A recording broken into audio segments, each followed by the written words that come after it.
Maintenant qu'on vient de voir des exemples de formulaires, ainsi que certaines bonnes et mauvaises pratiques, nous allons voir comment construire notre propre formulaire. Juste une note, comme nous allons voir les différents éléments qui constituent un formulaire, nous allons pour le moment mettre de côté le fait de faire des formulaires très concis. Ça reste tout de même important à garder en mémoire quand vous réaliserez vos propres formulaires d'inscription.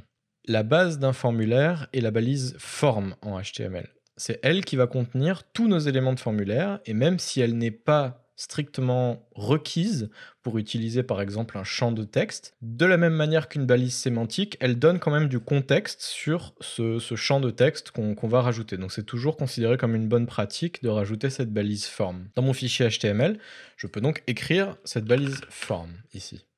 Alors hop, on va enlever ça pour le moment. Et on va voir effectivement que form possède deux attributs principaux. Le premier qu'on va voir, c'est méthode. Méthode. Alors, méthode, hop, comme ça. C'est un attribut qui peut prendre la valeur get ou la valeur post. Donc ici, on va aller indiquer post par exemple.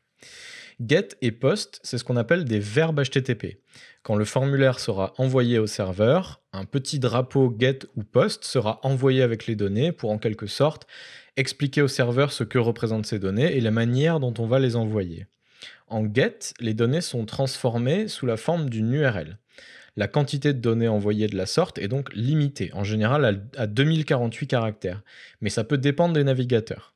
Les données saisies sont en clair dans l'URL, donc c'est pas vraiment une bonne idée d'envoyer en get un formulaire qui contiendrait des données sensibles comme un mot de passe par exemple. En post, les données sont ajoutées au corps du message de la requête.